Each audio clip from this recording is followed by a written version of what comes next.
assassinated. And so I'm like, I'm not going to be a sellout, right? Like if I take a stance on something, it is what I mean. I mean it with like my whole heart. At what point did it become cool and mainstream to trust the government? In regard to Republicans, we just have too much cowardice, Sean. I think that's the biggest problem. Like they just need to grow a pair. I feel like I could be in a house full of like 100 people and I'm the only person saying something and not a soul agrees with me, and I would still be like, you know what, screw you, this is what I believe.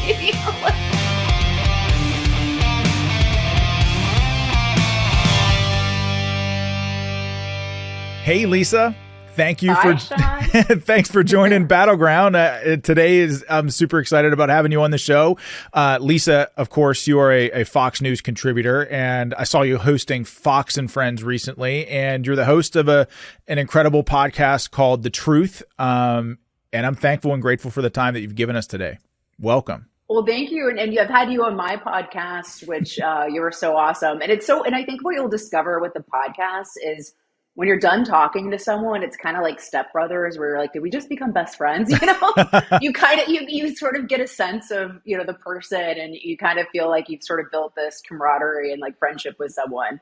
So it's pretty cool. Well, I like it just because, you know, having gone on Fox and a lot of other media companies, just like you, just doing media for 10 years now, you get more than just the soundbite, you know, and I like going a little bit deeper on the issues, especially with warriors like you who are unafraid of controversy. And speaking of which, you jumped headlong into controversy at the height of World Cup frenzy with a tweet saying that something like, you know, I don't know if this is the best timing, but I really don't like soccer.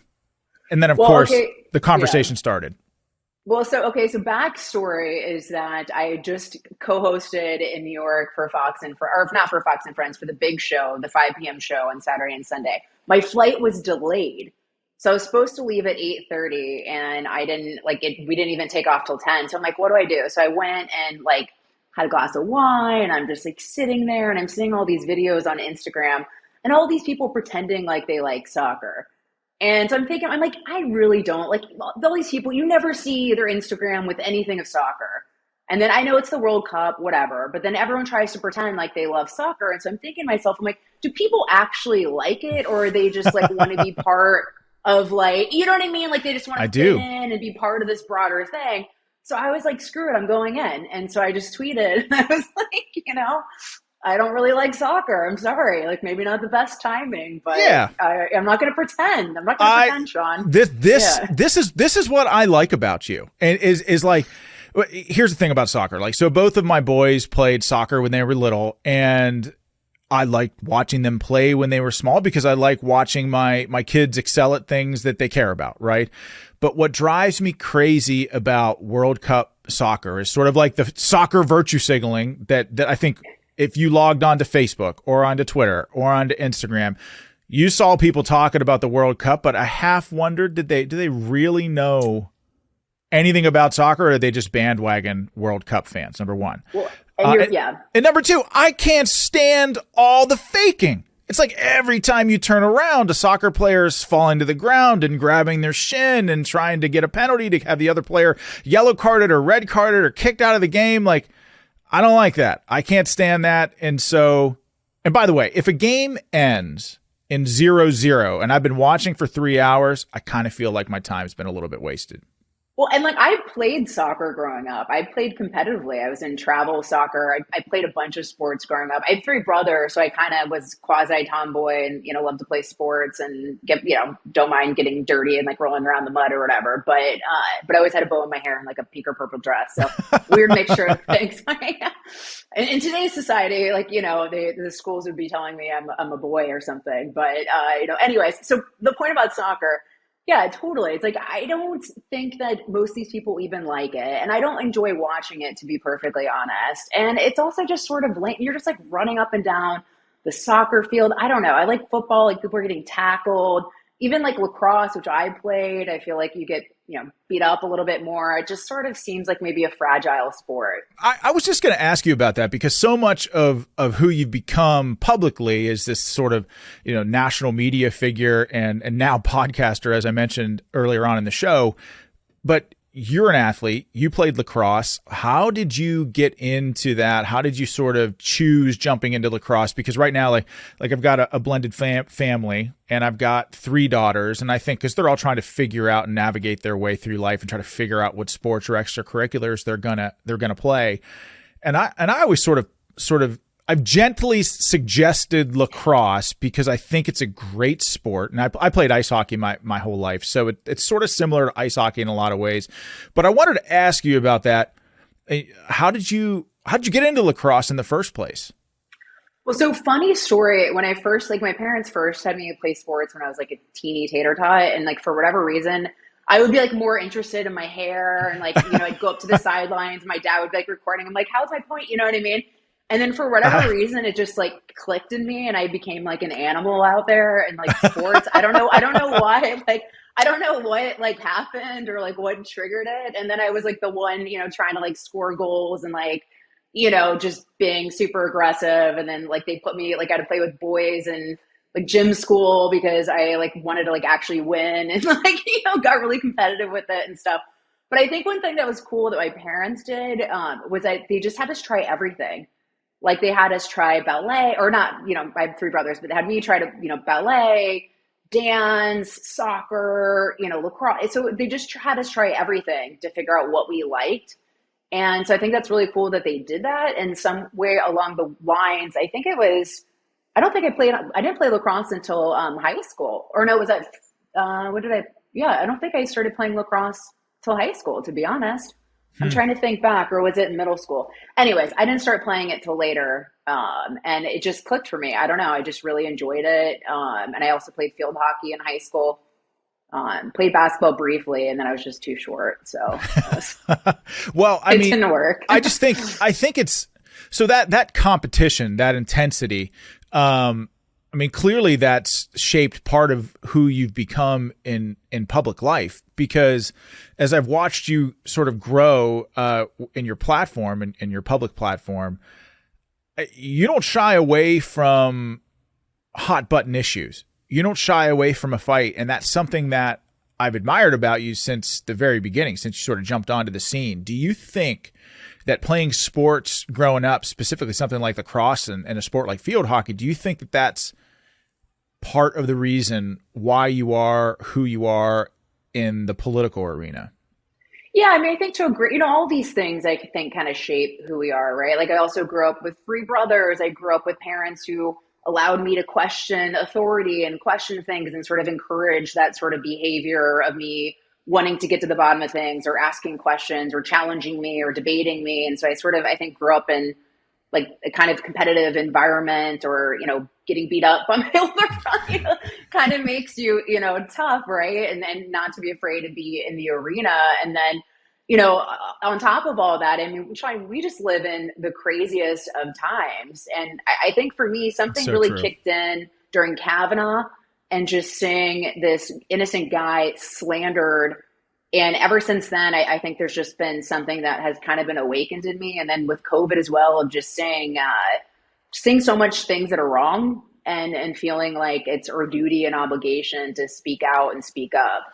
I agree. And I think that I sort of was raised the same way, Lisa, because, to question authority. And in school, certainly in elementary school and in high school, I wasn't always the best student in the world, but something that I took away from schooling, because I ended up going to Catholic school, and then I got my undergrad from a Catholic university. Is one of the things that I feel like they did a pretty good job instilling in me was the idea of thinking critically and developing, like looking at a set of facts and developing your own opinions and thinking about those things in a critical way.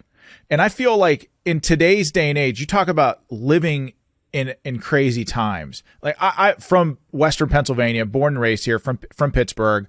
Like I grew up listening to this radio show. It even played on the elementary school bus when I went to school, and I would listen to these radio hosts. They were like sort of comedians.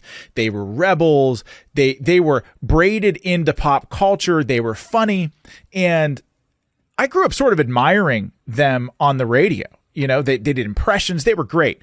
And so I started listening to them recently, today, over the last month. And these people who I thought were rebels are now towing the line and just regurgitating government propaganda. Like, for example, like they go from making me laugh hysterically to, well, look, like if you're going to travel over the Christmas holiday, you better wear a mask. You know, it's not tough, people. Just show people that you care about others. You know, just show people that you care. And I thought to myself, how the hell is this where these hosts are? Are they just in a bubble? And then, like a couple days later, you see Gene Simmons comes out and he's Kiss, a member of Kiss, probably the most famous member of Kiss, is out there talking about, you know what? You don't have as many freedoms as you thought as Americans. Just get the vax. And I'm thinking, like, how have these people built their public platform being rebels and saying, screw the government? People that probably protested the Vietnam War, right? If the government told you to eat white bread, they were eating wheat bread just to say F you to the government. But now they're towing the line with what these government agencies say and just spewing government propaganda. And they act as if still today that they're the rebels. But can you really be a rebel if you have big pharma on your side, or big tech on your side, or all of academia on your side, or all of the entertainment industry on your side, or your political party holds all the levers of power in Washington? Like, I got news for you. You're not a rebel anymore. And the real rebels are people like you who are willing to look at facts and take a stand. And no matter how many people attack you and come at you for taking those stands, you hold firm in your belief system. Well, it's like even Howard Stern. I mean, he used to be kind of a rebel, right? And he hid in his basement for 2 years, and I think recently, like, went to the restaurant for the first time. And it's just like, I think that's actually the scariest thing about all of this, Sean, is just how many people lack the ability to critically think.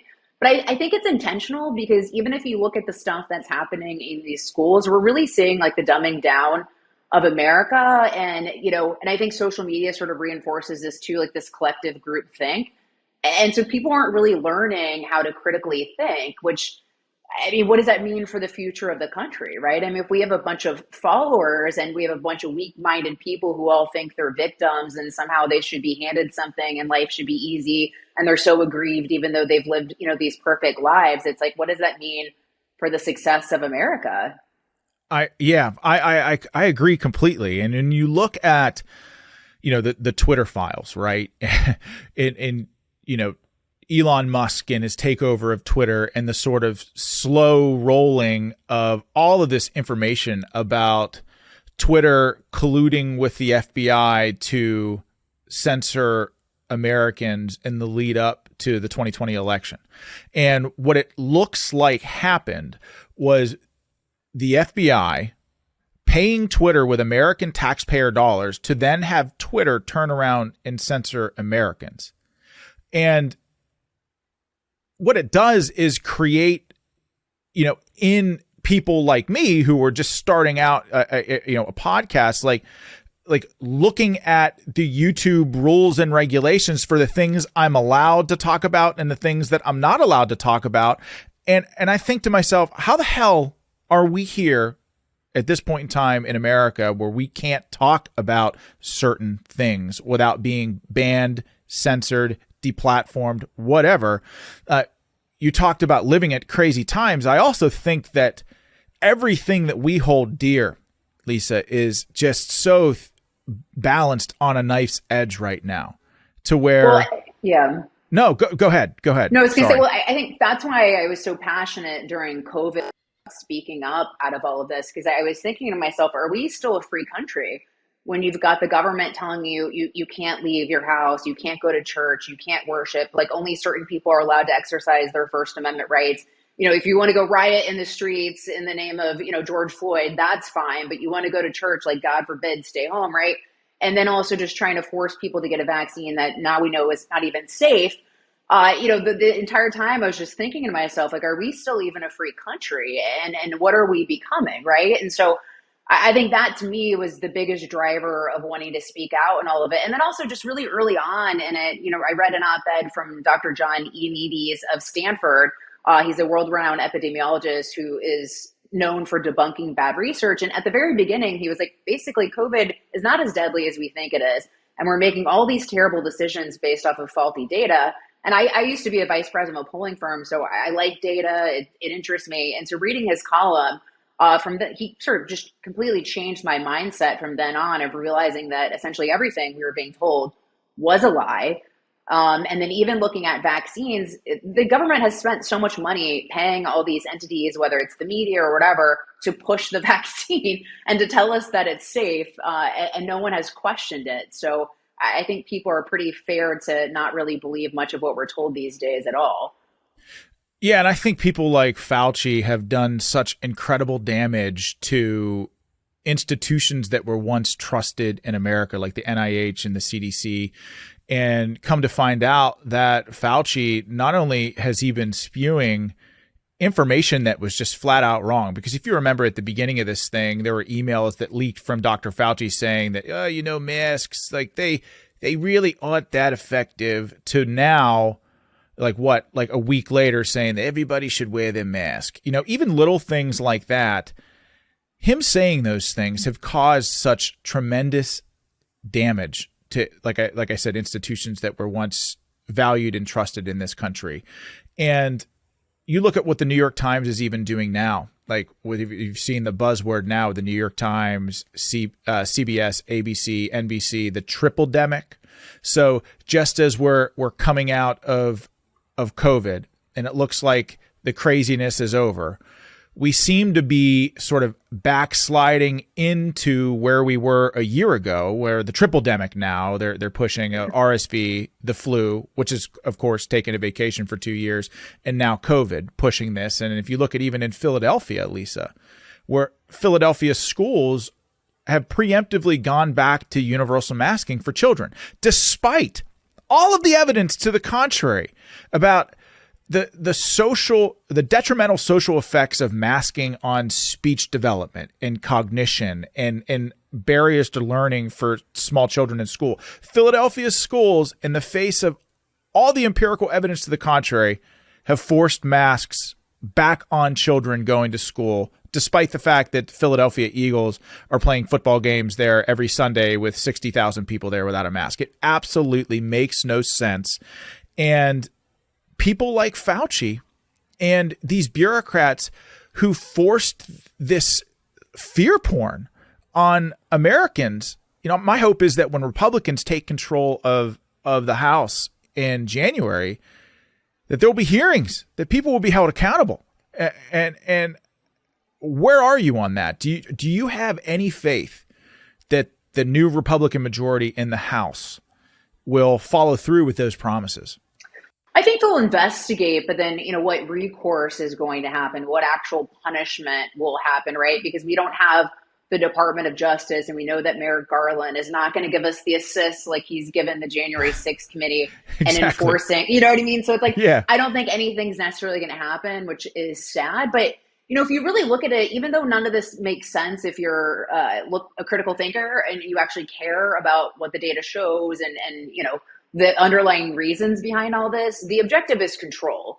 And if you look at the left, it's with climate change or with COVID, it's somehow the solution is giving up your freedom, right? Like the government Absolutely. Is somehow going to keep us safe in the name of us giving up our freedom. But then part of me also thinks, have we ever really been able to trust any of these agencies, to be perfectly honest? Like, there's this quote from Ron Paul in, I think, 1988, talking about how basically the FBI was just a domestic, spying, right? Like the whole point of the FBI was just to spy on us and people who disagree with the government, both on domestic and foreign policy.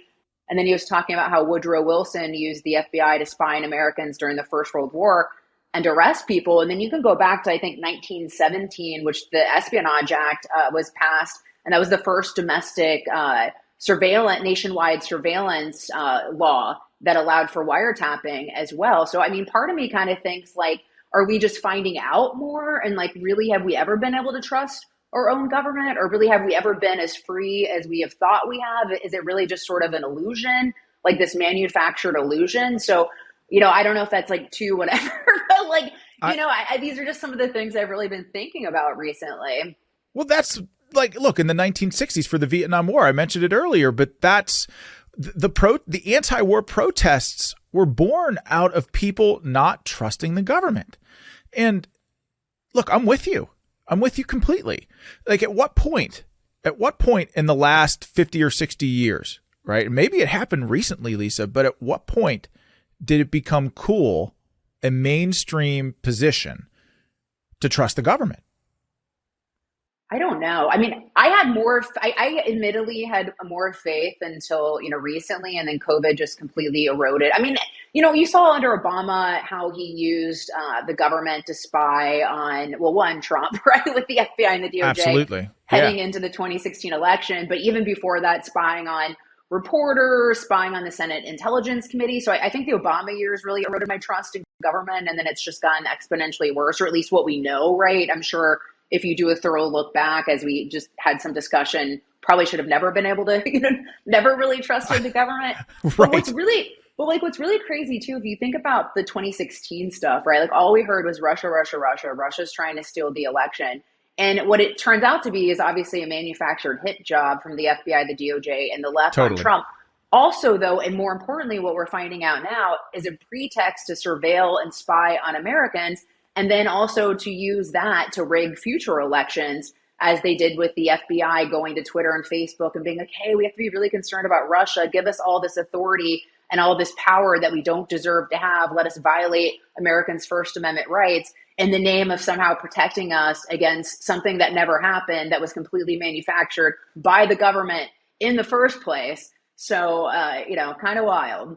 Yeah, it really is kind of wild. And just think about this week alone, Lisa, and the things that have come to light, right? The FBI colluding with Twitter, right? And using American taxpayer dollars to both censor wrongthink, censor Americans, and completely kill the Hunter Biden laptop story, which, if you look, there's polling out there that says that story might have changed some minds in the 2020 election.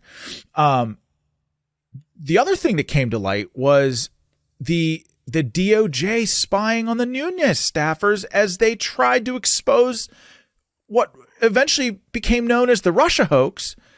And Tucker Carlson did a segment that basically said the CIA may have played, or very likely played, a role in the JFK assassination, yet our media, our legacy media, is more concerned with writing stories about Aaron Rupar, a fake journalist, being temporarily suspended from Twitter.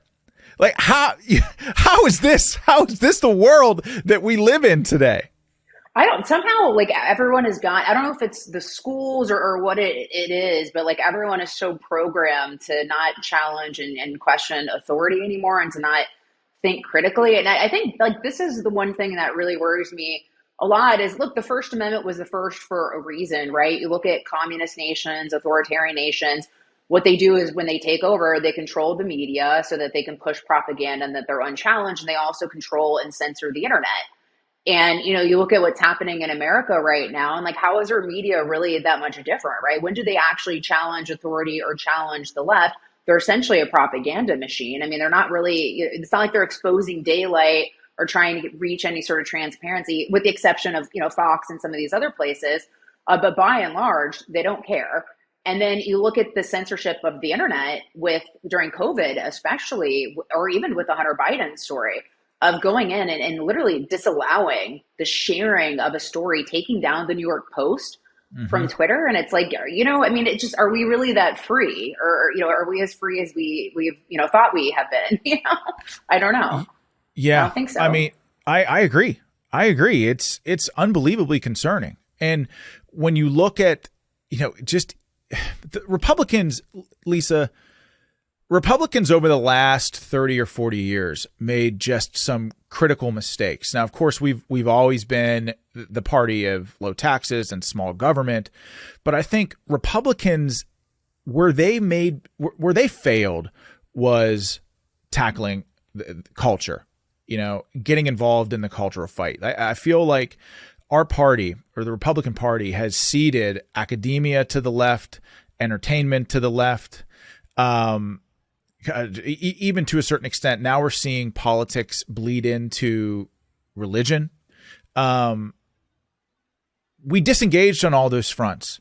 And to your point about like schools being basically mini indoctrination camps for the state, like at what point, how do we get out of this? Well, and then on the religious front, I mean, we just had 12 senators basically stick it to, religious Americans with the Respect for Marriage Act. And whatever you think about it, they did not do religious freedoms in the law. And so essentially what it's going to do is, biblical organizations that believe in what the Bible teaches, that believe that a marriage is between a man and a woman, they're going to face the crosshairs of the government, lawsuits, and the list goes on. And I think as we continue to see the demise of religion in America is only going to increase those threats directed at, Christians and people of faith in America. And so it's really this, and then also probably aligns with how chaotic the world has gotten and how evil the world has gotten as we see less and less. Like I think Gen Z is like the least religious, group in history. Right. And so like the more that happens, the worse off we're going to be as a society, because you have less and less people with any sort of anchor holding them down, teaching them wrong versus right, or instilling some level of morals and, right versus wrong. And so I think that's probably like one of the biggest ones. But in regard to Republicans, we just have too much cowardice, Sean. I think that's the biggest problem. Like they just need to grow a pair. It's like, it's not pretty, right? Like fighting is not easy. You get attacked. If people you love turn their backs on you, like friends are going to turn their, it's not always fun. But like it has to be done. And I think too many people want to be invited to like the country club or, invited to the cocktail party or invited to like the Christmas parties. And so they'll sell out for acceptance. That's exactly, I totally agree with you. And I think if you're someone that's watching or listening to this podcast and you're a conservative that's thinking about running for office, you have to know going into it that the media is going to come after you. They're going to lie about you. You will never truly be ingratiated into their clique. Because even the Republicans that sort of fake it to make it, and the Republicans that are like on The View, right, as a co-host on The View, most of the time, like they're not real Republicans, right? They're just playing a role. And you got to go into the fight with a helmet on, expecting to not be friends with the media, because there's no ingratiating yourself to them. And because I think Republicans have disengaged on the culture war for so long, and they're reticent to really fight, because they don't want to earn the wrath of the media or be attacked from the left. We're watching our country slip away. And I think I'm not the only one that thinks that. I think that there are millions of Americans who are wondering where their country has gone. And so go ahead. I don't want to. Or no, I was going to say I actually did interview for The View, but I wouldn't get. I know. I was going to ask you about that. Blew up the whole thing. But I mean, the way I look at it is that. Wait! Before you go on, you got to tell me, because I was going to ask you about this. Like you interviewed, like when you took the stand on the vaccine, Lisa, you took some shots from people. You didn't actually take the shot, but you took shots, political shots from people, some of whom were Republicans, and that cost you. I mean, you interviewed for The View, and by the way, like you would have been perfect for that show, because the conservative host who goes onto a show like The View, you got to know, like you're going in there against 4 other women, liberals on the show, liberal audience, liberal makeup people, liberal producers. Like you're going into the lion's den, and you're going to have to lock horns and engage. And what I've seen sort of happen with some of these conservative hosts on The View is they go in there and they get beholden to like group think, where they want to ingratiate themselves with the crowd. So they find themselves compromising on things that they probably wouldn't have compromised on prior to going into that show. But you would have been perfect, because I think that you are, both in your stand with the vaccine, which, by the way, I think in many ways you've been vindicated. Not that you were ever indicted in the first place, but like you've been vindicated in a lot of the stances that you've taken. You would have been perfect for that show. It's a long way of me saying, like, I don't think you would be beholden to any sort of groupthink, and you'd been great. But Well, ultimately, I what think happened? What did they turn you down because you didn't get you weren't going to get the vaccine? Is that what happened? Yeah, well, I'd already taken the stance on the vaccine, and then that kind of came down to it of, oh, to be on set, you've got to be vaccinated. And so I'm like, I'm not going to be a sellout, right? Like if I take a stance on something, it is what I mean. I mean it with like my whole heart. And so I'm not going to be like the second something shiny opportunity comes along, I just like abandon my beliefs for it, right? So then that just kind of blew that up. But I actually think I would have enjoyed it just because I like to fight and, I'm not kind of afraid of the fight. So I think it actually would have been fun. But, I think the hardest part about the COVID stuff was realizing that some friends and people that you previously thought loved you, didn't, right? And so I think for a lot of people, it really sort of exposed maybe fair weather friends and people in your life that aren't really truly in it for the right reasons. But I feel like I'm really fortunate because the way my parents raised me was really just to stand in my own beliefs and to not sort of be afraid of, to not want to have to fit in with everyone else, to really like know who I am, know what I believe, and like be rooted in that and sort of be unafraid to, like I always joke around, like I feel like I could be in a house full of like 100 people and I'm the only person saying something and not a soul agrees with me. And I would still be like, you know what, screw you. This is what I believe.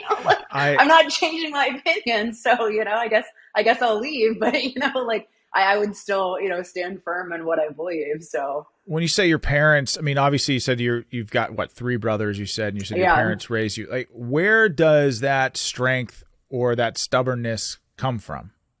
Well, my parents are like deeply, deeply religious. And so they instilled that in me and like belief in God and faith and also just, yeah. So I think from that, like my parents just really know who they are and they really stand firm in their beliefs. And so I think they passed that down to me of just, not wanting sort of cultural acceptance or not really needing everyone else to agree with me. And I feel like that's a really important thing for where we are now in the country, because especially with like social media and so much of this, I think that's really like the burden of younger generations, which really worries me. And I think why Gen Z seems to be so messed up in so many Hmm. ways and like TikTok and all these different things is just, I think the desire and the need for acceptance, particularly when, you talk about Gen Z with a lack of religion and a lack of these other things too, like a really broken generation that's really susceptible to sort of outside things being forced upon them. And so I think that is really like the Gen Z coming up is really concerning to me.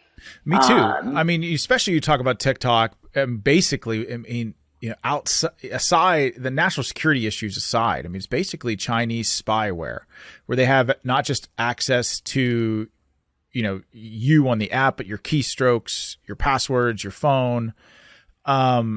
China basically, the Chinese Communist Party basically knows the movements of these kids and what they're doing, and all that data is in the hands of the CCP, which is, I think, our greatest geopolitical foe. But there's something to this sort of TikTok movement that wasn't there when you and I came up, and that was the sort of dancing and the inherent sort of narcissism that comes with that as well.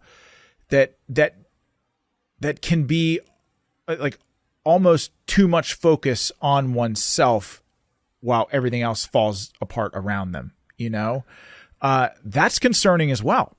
Well, and I think like to your point, obviously, TikTok is a Trojan horse for China to spy on people, collect data to probably, but I think even more importantly, or like we know that, but I think even more importantly, a brainwashing tool. Because Yeah. if you want to destroy like an entire generation of Americans, would you be doing anything different than what China has been doing with TikTok? And the fact that you see the rise of transgenderism, the rise of, teenagers who are going to take puberty blockers, castrate themselves, aren't going to be able to have kids in the future as we see like declining birth rates, right? Or, I think just we see an increase of suicide among young people as well. I think it's something like 15 to 24-year-olds is up by 51% over the past decade. And that wasn't a study that was directly correlated to TikTok. I'm just sort of putting the two together. But like point being is it's brainwashing young people and I think destroying their minds. And we know that it's a Chinese company. So, put two and two together, right? Yeah. I mean, do you think that we are experiencing, some sort of cultural decay here in this country?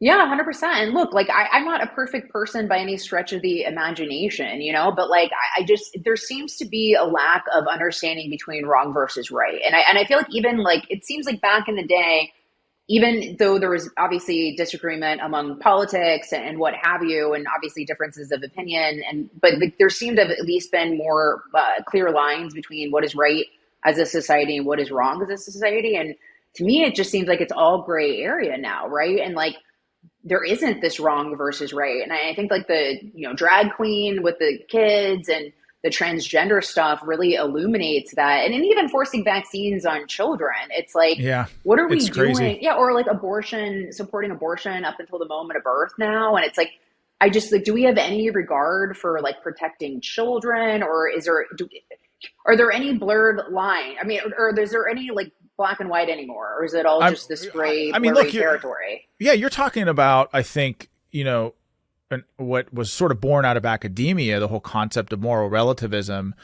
For a long time, it was, a leftist ideology that looked outside of America that sort of, hey, look, like specifically within the context of my life, would look at, say, Afghan culture and stoning women to death and, exploiting children and doing terrible things. They just say, oh, like that's just their culture. Like, hey, look, we're not any better than them. That's just their life. That's their culture. And so I feel like that sort of concept of moral relativism has sort of eroded that line between what is clearly wrong and what is clearly right. And I think you see that even reflected in our entertainment for our children, right? If you just look at Disney as a perfect example. Like, do you ever watch Disney films growing up, Lisa? I did, yeah. I wanted to. My dad used to tell me princess stories before I went to bed when I was young, and they were Yeah, strangely all like Disney, like just different iterations of these Disney stories. So now I know. Now I know where the field hockey player that wears a purple dress with a bow in her hair comes from. Exactly. Yeah. So the Disney stuff. So you watch it's complicated, Sean. Yeah, I won't pretend to know how complicated it really is. But so the Disney stuff, right? So if you watch The Lion King, like, I talk to my kids about who the bad guy in The Lion King was, it would be Scar. If you watch something like The Little Mermaid, who is the villain in the Little Mermaid? It was Ursula. The line between good and bad was always very clearly defined in those films, right? And those films really, I mean, look, we're talking about them now, and I'm 41 years old. I remember these films. They shaped part of who I have become. But you watch, say, a film like Finding Nemo. Like, who? And by the way, it's a good movie. But who's the bad guy in that? Who's the villain in that?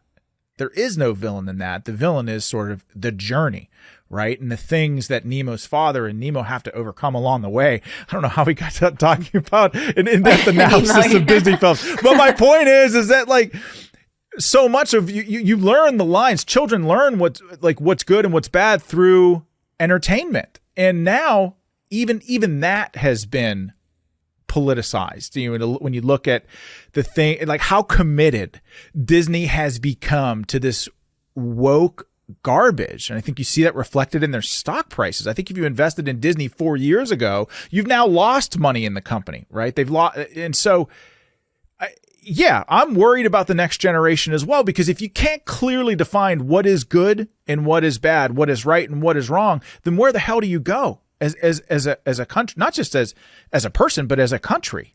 Well, and I credit, Governor DeSantis with that fight of taking on Disney. I'm a Floridian. I moved down here during COVID, and so I love Governor DeSantis. I just think he's brilliant. He's a warrior, and he's a smart warrior, and he's an effective warrior. And taking on Disney was one of those. But and it's even just like this idea. Like I think there was this school, we were talking about it over the weekend, at this school in New York, where the students were like taking over and trying to occupy the school, like demanding A's and like it's just like we just like live in a society where like there's no consequence, there's no wrong versus right, everything should be handed to you, you shouldn't have to work for anything.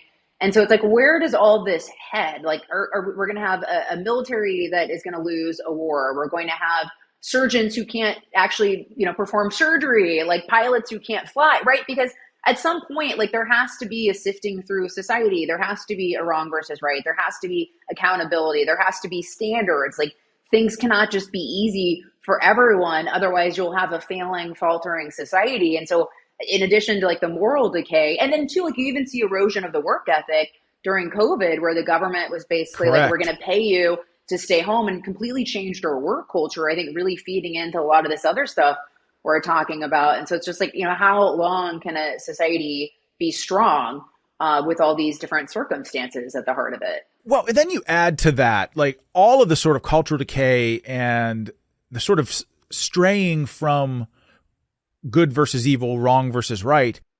But then the people who occupy positions of power in this country, like the White House press secretary yesterday, like, it boggles the mind when she says things that are just straight up brazen lies, as if she's gaslighting all of America, where she says something like, well, to say that the border is open it's not necessarily, that's not factually true. And I think, like, hold on just a damn second. Yes, it is factually true. Talk to any border patrol agent on the southern border. They will tell you that our border is wide open. And along with, illegal immigration, and I think a lot of times Republicans get caught up, like the left has done a pretty good job at forcing Republicans in this weird space to where they conflate illegal immigration with legal immigration. And of course, like, Republicans, we're for legal immigration. We're the most generous country on the face of the planet, where we allow 2 million legal immigrants in this country a year. Show me another country on the face of the planet that does that. It does not happen. But what's happening at our southern border is a crisis of humanity. It is, women and children are being exploited. Drug cartels are being empowered. Fentanyl that is being manufactured in China or even the cartels in Mexico is flooding across our border. We're seeing it in candy form, which to me, I mean, that it borders like, to me, it's almost like an attack on our country. They're deliberately targeting children with a deadly drug. And the Biden administration response to that, when journalists try to hold them accountable and speak truth to power, which is rare, in this day and age, the Biden response to that is a wholesale lie. Like, the border's not open. Like, are you kidding me? Well, that's the whole point of, like, when I name my podcast "The Truth with Lisa Boothe." I mean, like, it rhymes, but also, I know, like, it has. I was just gonna say, was that deliberate? Yeah, The Truth with Lisa Boothe. Yeah, well, it was born out of COVID and, like, wanting to get to the truth of all this, because we do live in an environment with, lies, right? And, like, even worse than the lies with the Biden administration, it's the intention behind what they have done. I mean, the chaos of the border is with intention. I mean, it is the policies of this administration to create that chaos at the southern border. Like, when Joe Biden first took office, he halted deportations for 100 days. He got rid of Remain in Mexico. The DHS secretary said that it's not grounds for deportation to cross into the country illegally. So this is what they want. And I think with chaos comes opportunity. And you look at a lot of the things that are going on in the country. I think it's to push in the direction of more control. If you look at things like on the energy policies, basically moving us away from being energy independent, makes people more poor, more dependent on the government. So I don't know. Like, I think there's sort of this intentional chaos that is happening under the Biden administration. I think I might have gotten more sinister over the years since all the COVID doubt. stuff. And that intentional chaos is not just happening within our own borders. I mean, you see what's happening in Ukraine. Did you see that sort of video that showed, one dot equals 100,000 of American taxpayer dollars going to fund Ukraine, both from military standpoint, government relief, humanitarian aid? We're talking like to the tune of like over $100 billion to Ukraine. And we don't know where that money's going, how it's being spent.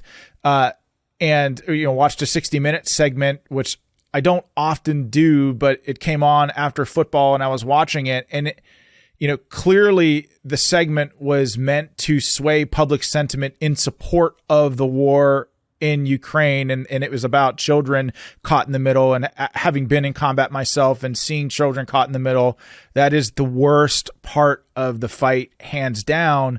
But like, I see that, and I look around my community, and it's like in a place like Kensington, Philadelphia, like where if you walk down the streets there, it looks like you're walking in an episode of like The Walking Dead. It looks like an apocalyptic society. Like, we have people who are suffering here that need it. We need to invest, I think, in our own communities.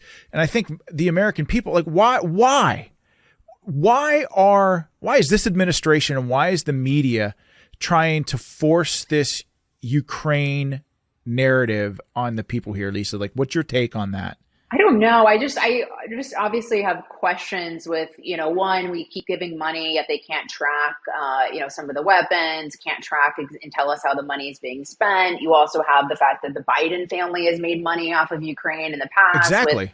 So where is this money going? And then also, what's the end objective? Like, what do we actually think is going to happen? What's the plan? It doesn't seem like Ukraine's going to be able to expel Russia entirely from the country. So then how does this end? And can we reach that solution now instead of continuing to allow human suffering? And then I think Zelensky is just an interesting character. He seems to be really interested in, getting attention for the wrong reasons about himself versus then what's right for his country. So I just, I don't really know what the objective is there. I just don't trust. And then to even lying to us that somehow Russia would want to sabotage its own pipelines when they already control the flow of the oil to begin with, and they've already shut it on and off as they please. So why would they blow it up when they can just turn it off and be like, yeah, you're not getting it right now? So none of it makes sense to me. None of it. And you're the foreign policy guy, so I don't know what the end objective is, but I've got questions, Sean. This is what upsets me so much about this, because it feels like we just made all of these mistakes in Iraq and Afghanistan. And we saw what happened when we pulled out of Iraq. It created a vacuum that ISIS filled, right? We saw, Afghanistan was an absolute disaster in every way. And we still have Americans there. And yet the Biden administration has seemed to move on to Ukraine, where there is a distinct lack of clarity on what the mission is, what the end state is, who the enemy is. Of course it's Putin. Putin's a thug. I don't like him. No Republican likes him. But I think that the American people, after having experienced 20 years of war, are entitled to have some questions answered about, one, where their taxpayer dollars are going. And more importantly, are we sending America's sons and daughters into the fight to bleed and die for this country? And it's that cavalier attitude towards war. And I see these blue checks on Twitter talk about it all the time. Well, we should be putting boots on the ground and escalating this conflict and putting Americans in danger. It just drives me crazy, because there's not even a mission. There's not even an end state. Everything that you just outlined, Lisa, I feel like we never even had those questions answered about Iraq and Afghanistan. And we saw what happened with end state operations in those countries. And I feel like we're just making the same mistakes over again with Ukraine. And only it's far more dangerous, because you're talking about Russia, which has a conventional military. Our military has evolved over the last 20 years to specifically face a counterinsurgency and anti-terror threat. Our brigade combat teams have been structured to face that threat. And now Russia is a conventional military with conventional battalions, infantry battalions, armor battalions, air defense artillery. Like, the Afghans didn't have air defense artillery. If American air power flew into Ukraine or flew into Russia, or God forbid a conflict escalated to where we had Americans on the line over there, lives on the line, we've never faced a conventional country with air defense before. How are we ready for that? We just had 2 Navy ships crash into one another in the Pacific Ocean. It's the Pacific Ocean. You talk about woke ideology sort of finding its way into the ranks of our military. And it's sort of, I think, no question, it's hurt our readiness. But it just seems like our political leaders are marching us down another path to war, where basic fundamental questions about that war haven't been answered, nor have they even been those topics been discussed or debated on the House or the Senate floors. Well, I think, even when I was a kid, if I was told to do something, I was like, well, why? Like, what's the reasoning behind, like, well, what's Exactly. the why, right? And like, they've not really explained the why with Ukraine or, and then what's weird too is like or with, Biden saying that Putin is like a thug. And, I think he pretty much called for regime change previously. But then simultaneously has leaned on Putin and Russia to negotiate a nuclear deal with Iran, the world's largest state sponsor of Yeah. terrorism. So it's like, well, which one is it? Is he like this, criminal thug that we need to get rid of and have regime change? But you're simultaneously relying on him to negotiate something of such magnitude. So it's like, it also just doesn't really make sense. But like at the bottom of it, which we all know is just weakness, right? Like Joe Biden is just a coward. Like the man has no principles. He has no morals. He's not rooted in anything. He doesn't even believe in anything. He would change his mind tomorrow if it served his interest. And he's also just really dumb and probably senile as well. So you have like the worst combination.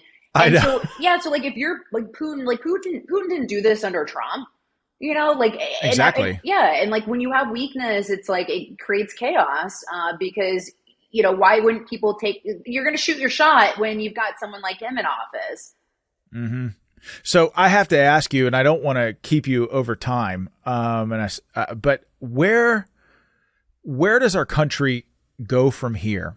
What does 2024 look like? I mean, obviously President Trump is running. It looks like Ron DeSantis is going to jump in.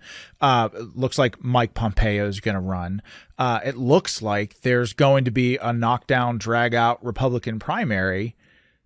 Is that what's best for America? And where do Republicans go from here? Like, how do we save this country? Well, I don't think that a coronation is a good thing. I think that I a messy agree. primary is actually probably healthy, and we want the best person because there's a lot of underestimating of Joe Biden. And look, he's a fool. He's destroyed the country. He's all these things, but we're not in a fair fight. Like the system is Exactly. gamed against us. We look at the media's gamed against us. The FBI literally rigged the 2020 election. Democrats appended the entire political process with mail-in ballots, via COVID, a virus that's basically as deadly as the flu. They changed the entire game where now it's no longer about earning votes. It's just about getting ballots. So we're not in a fair fight, and so like, I think that there's so little room for error. Like we have to almost have the perfect candidate. Like we don't agree. get to make mistakes like the Democrats. We can't hide our guy in the basement like they did with Joe Biden. Like you have to run a flawless campaign. You have to be ruthless.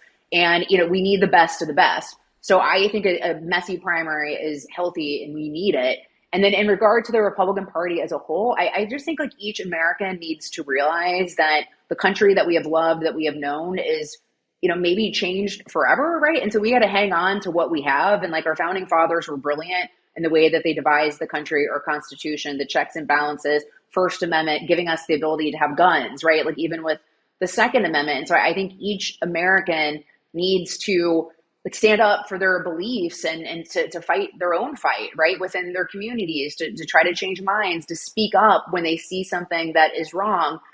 Speak up in their communities, put pressure on your local legislators, put pressure on your, the state and house, state legislatures, your governor, and really realize that like the time to stand up is now. And like, we're blessed with the way our founding fathers, provided in the layout of the nation and devising that we can do this in a peaceful way. But like the fight is now in being rooted in your beliefs, standing up for what you believe, and realizing that we might not have the ability to speak out in the near future. And so now is the time.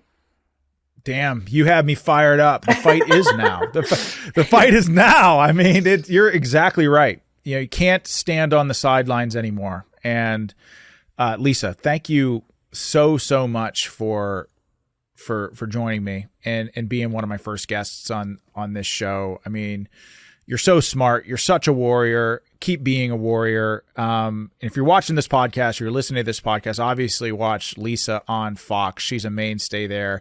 She's a hell of a host. Hopefully Fox and Friends brings you on for something more. I mean, you almost had that wave down when you were surfing, and to do it all in heels. That's also an added layer of difficulty that I don't think I obviously can't do. So embarrassing about that. So when you're in it, well, first of all, I think the clock started before, like, or no, the machine, the surfboard started, it started moving before they started the clock. But when I was on it, I'm like, oh man, I crushed that. I was on it for forever. And then watching the clip back, it literally looked like I was on it for a second, and then like, Yeah, you were on. Yeah, you were off it for. Yeah, but look, I watched that. I'm like, oh damn, is she gonna do that in heels? But you did.